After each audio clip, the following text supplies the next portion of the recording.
Պարոն Մելիքբեկյան, մի ֆուտբոլային բնույթի հարց, հետո մի քաղաքական ենթատեքստով հարց։ Անցյալ տարի կարծեմ նոյեմբեր-դեկտեմբերին Արմեն Նիկողոսյանը լրատվամիջոցներին հայտնել էր, որ քննարկում է Ռաուլին Հայաստանի մարզիչ, հավաքականի մարզիչ բերելու, հրավիրելու հարցը։ Նախ այսքան պարտությունից հետո հələ ձեր հրաժարականին կանդրադառնանք։ Այսքան պարտությունից հետո հավաքականի մարզչի փոփոխության հարց քննարկվել է թե ոչ, ու մեկ էլ ինչ եղավ Ռաուլին բերելու եք, չեք բերելու հույս կա թե ոչ, որ նորմալ մարզիչ կունենանք, եւ ձեր հրաժարականի մասով քաղաքական կոնտեքստում համեմատում են, ասում են պատերազմից հետո Նիկոլ Փաշինյանը հրաժարական չտվեց, դա էլ մի կողմ, արդեն սովորել ենք։ Դուք ինչ հրաժարական չեք տալիս այսքան ամոթալի պարտություններից հետո։ Մեկ ուրիշը ձեր փոխարեն գուցե ամոթից հենց առաջին մի քանի պարտությունից հետո հրաժարական տար։ Ի վերջո ձեզ համար հաճելի է ամեն անգամ պարտություն կրել եւ ամեն անգամ օրինակ ֆան ակումբի տղաների կողմից այդքան այսպես կշտան բանկների ու ակցիաների արժանանալ ամեն անգամ, ամեն խաղ այսպես տապալվի ձեր հրաժարականի պահանջով։ Ի վերջո տալու եք թե չեք տալու հրաժարական։ Դա էր հարցը թե Ռաուլը։ Առաջինը Ռաուլը, երկրորդը ձեզ։ Հա, երկրորդը հրաժարականը։ Ռաուլի մասին պարոն Նիկողոսյանը կպատասխանի, որովհետև ես կարծում եմ դուք մի քիչ ուշադիր չեք հետևել Ռաուլի վերաբերել, բայց ինչևէ պարոն Նիկողոսյանը կանդրադառնա այդ հարցին։ Ես հրաժարականի մասին հայտարարություն տվել եմ եւ ասել եմ, որ հրաժարական չեմ տալու եւ ինչու, որովհետեւ ամոթալի պարտություններ եւ այլն, մենք նոր խոսում ենք շատ երկար ընդհանրապես ոլորտային նաեւ հաջողությունների մասին, նաեւ անհաջողությունների մասին եւ ճիշտ ասած ֆուտբոլային հարց են տալու, հեչ ֆուտբոլային չէր ասել, որ այսքան պարտություններից հետո մարզիչը պատրաստում եք մարզչին հանել, հա, տենց բան ասեցիք։ Մարզիչը նոր է եկել, նա 3 մարզում է անցկացրել եւ որից հետո խաղացել էր առաջին խաղը Վրաստանի հավաքականի։ Ես նոր չեմ, բայց բոլոր բացատրությունները ես հայտարարության մեջ տվել եմ, նորից եմ ասում, ամենասկզբում խոսքից երբ ասեցի, որ մենք խոսել ենք այդ ամենի մասին,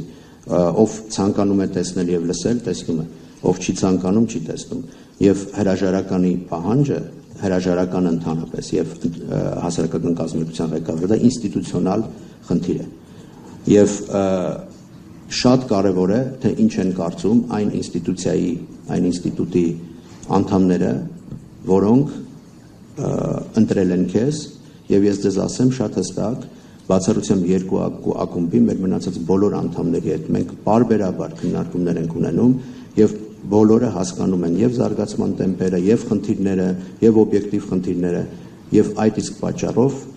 նաեւ շփվելով մեր անդամների հետ ես այդ որոշումը կայացնել եմ, որի մասին արդեն հայտարարել եմ։ Պարոն Նիկողոսյան, եթե դուք եւ մենք լուծում ենք, որովհետեւ այսքան երբ որ ես խոսեցի եւ դուք նորից չեք տեսնում, այսինքն իհարկե կարելի է տեսնել միայն վատը եւ պետք կարելի է չցանկանալ տեսնել լավը, բայց դա արդեն յուրաքանչյուրի անձնական ընկալման հարց է։ Եվ եթե հիմա մենք տեղից դիալոգ չենք անում, այստեղ լիքը մարդ կա, ես բավական երկար խոսեցի։ Եվ պարոն Նիկողոսյան, եթե Ռաուլի հարցով պարզաբանեք։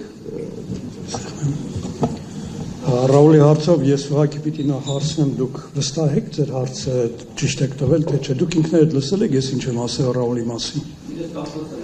Եվ ինչ եմ ասել ես։ Հարցը հնչել է տեխնացուների մասին եւ ես բառացիորեն ասել եմ, իսկ ինչի պիտի Ռաուլը չլինի տեխնացուների ցուցակում։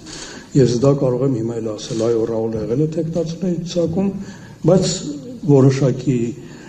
պայմաններից ելնելով Ռաուլը չի մեր հավաքականի գլխավոր մարզիչ չէ։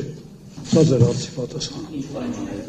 Դա արդեն ֆեդերացիայի եւ Ռաուլի գործերն են տարատեսակ։